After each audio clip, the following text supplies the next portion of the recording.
ನಾನು ಇವತ್ತು ಹೊನ್ನೇತಾಳು ಶಾಲೆಗೆ ಭೇಟಿ ಕೊಟ್ಟಿದ್ದು ತುಂಬಾ ಸಂತೋಷ ಆಗಿದೆ. ನಾನು ಮೊದಲೇ ಹೇಳಿದ್ದೆ, ಇದು ಒಂದು ಅಭಿವರ್ಧನಾ ಶಿಬಿರ. ಹೆಸರು ಟೈಟಲ್ ನೋಡ್ತಿದ್ದ ಹಾಗೆ ನನಗೆ ತುಂಬಾ ಖುಷಿ ಆಯಿತು. ಇಲ್ಲಿ STMC ಅಧ್ಯಕ್ಷರು ನಿತ್ಯಾನಂದ ಅವರು ತುಂಬಾ ಆಸಕ್ತಿ ವಹಿಸಿ ಶಾಲೆಯನ್ನು ಇಂಪ್ರೂವ್ ಮಾಡಿದ್ದಾರೆ. ಮತ್ತೆ ನಾನು ಸುರೇಶ್ ಮಾಸ್ಟರ್ ನನಗೆ ತುಂಬಾ ಆಸೆ ಇತ್ತು, ಗೌರ್ಮೆಂಟ್ ಶಾಲೆ ಮಕ್ಕಳ ಜೊತೆ ನಾನು ಕಮ್ಯುನಿಕೇಟ್ ಮಾಡಬೇಕು ಅಂತ. ಅದಕ್ಕೆ ಅವಕಾಶ ಒದಗಿಸಿಕೊಟ್ಟಿದ್ದು ಸುರೇಶ್ ಮಾಸ್ಟರ್. ಹಾಗಾಗಿ ಅವರಿಗೂ ಕೂಡ ನಾನು ಧನ್ಯವಾದ ಹೇಳ್ತೇನೆ. ಹಾಗೆ ಇಲ್ಲಿ ಶಾಲೆ ಮುಖ್ಯೋಪಾಧ್ಯಾಯರಾದ ಶಿಲ್ಪಾ ಮೇಡಮ್ ಅವರು ಕೂಡ ಅವಕಾಶ ಮಾಡಿಕೊಟ್ಟಿದ್ದಾರೆ. ಅವಕಾಶ ಮಾಡಿಕೊಟ್ಟಂತಹ ಎಲ್ಲರಿಗೂ ಕೂಡ ನನ್ನ ಕಡೆಯಿಂದ ಧನ್ಯವಾದಗಳು. ಇನ್ನೂ ಹೆಚ್ಚು ಈ ಶಾಲೆ ಬೆಳೆಯಲಿ, ಅಭಿವೃದ್ಧಿ ಆಗಲಿ, ಅಭಿವರ್ಧನಾ ಶಿಬಿರದಿಂದ ಅಭಿವೃದ್ಧಿ ಆಗಲಿ ಅಂತ ನಾನು ಹಾರೈಸ್ತೇನೆ. ಧನ್ಯವಾದಗಳು. ನನ್ನ ಹೆಸರು ರಮ, ಜ್ಞಾನಭಾರತಿ ವಿದ್ಯಾಕೇಂದ್ರ ಶೃಂಗೇರಿ. ಸೈನ್ಸ್ ಸಬ್ಜೆಕ್ಟ್ ಅನ್ನು ನಾನು ಮಾಡ್ತೇನೆ. ತುಂಬಾ ಚೆನ್ನಾಗಿ ಕ್ಲಾಸ್ ಸೈನ್ಸ್ ಬಗ್ಗೆ ಇನ್ನೂ ತಿಳ್ಕೊಬೇಕಂತ ಆಸೆ. ನಾನು ತಿಳಿಸ್ಕೊಟ್ಟು ಸೈನ್ಸ್ ನನಗೆ ಸೈನ್ಸ್ ಮ್ಯಾಥ್ಸ್ ಮೇ ಬಿ ನಮ್ಮ ಜೀವನಕ್ಕೆ ಬೇಕಾಗಿರೋದು ಅಂತ ನನಗೆ ಅನ್ಸುತ್ತೆ. ಹಾಗಾಗಿ ನಾನು ಸೈನ್ಸ್ ಮ್ಯಾಥ್ಸ್ ಕಡೆ ತುಂಬಾ ಇಷ್ಟ. ಸೈನ್ಸ್ ಅಂದ್ರೆ ತುಂಬಾ ಇಷ್ಟ. ನಾನು ಫಸ್ಟಿಗೆ DC ಮೋಟ್ರು ಬ್ಯಾಟ್ರಿ ಅದರಲ್ಲೆಲ್ಲ ಮಾಡ್ತಿದ್ದೆ. ಇವರು ಇನ್ನೂ ತುಂಬಾ ಹೇಳ್ಕೊಟ್ರು. ಅದೊಂದು ತುಂಬಾ ಹೇಳ್ಕೊಟ್ರು, ಏನೇನು ಹೇಗೆ ಮಾಡ್ಬೋದು, ಮನೇಲೂ ಮಾಡ್ಬೋದು ಅಂತ ಕ್ಲಾಸಲ್ಲಿ ಡಿವೈಸ್ ಅಂತ ಹೇಳ್ಕೊಟ್ರೆ. ಮತ್ತೆ ಒಂದು ದಿವಸ ತುಂಬಾ ಎಕ್ಸ್ಪೆರಿಮೆಂಟ್ ಮಾಡಿದ್ರು, ಲೆಮನ್ ಇದೆಯಲ್ಲ ಅದನ್ನ ಮಾಡಿದ್ರು. ತುಂಬಾ ಇಷ್ಟ. Thank you.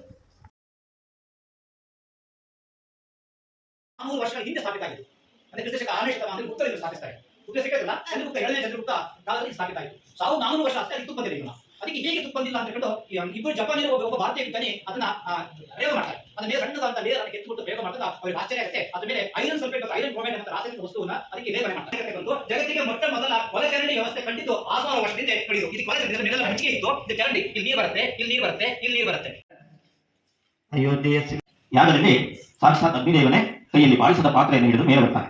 ರಾಜ, ಈ ಪಾಯಸದ ಪಾತ್ರೆಯನ್ನ ನಿನ್ನ ಕೈಗೆ ಇಡ್ತಾ ಇದ್ದೇನೆ, ಇದನ್ನು ನಿನ್ನ 3 ಪತ್ನಿಯರಿಗೆ ಪುತ್ರ ಸಂತಾನ ಲಭಿಸುತ್ತದೆ ಎನ್ನುವುದನ್ನು ಹೇಳಿ ದೇವತೆಗಳು ಕೊಟ್ಟಂತಹ ಪ್ರಸಾದವನ್ನ ಅಗ್ನಿದೇವ ಕೊಡ್ತಾನೆ ದಶರಥನಿಗೆ. ನವಮಿಯ ದಿವಸ ರಾಮನ ಜನನ ಆಗ್ತಾರೆ.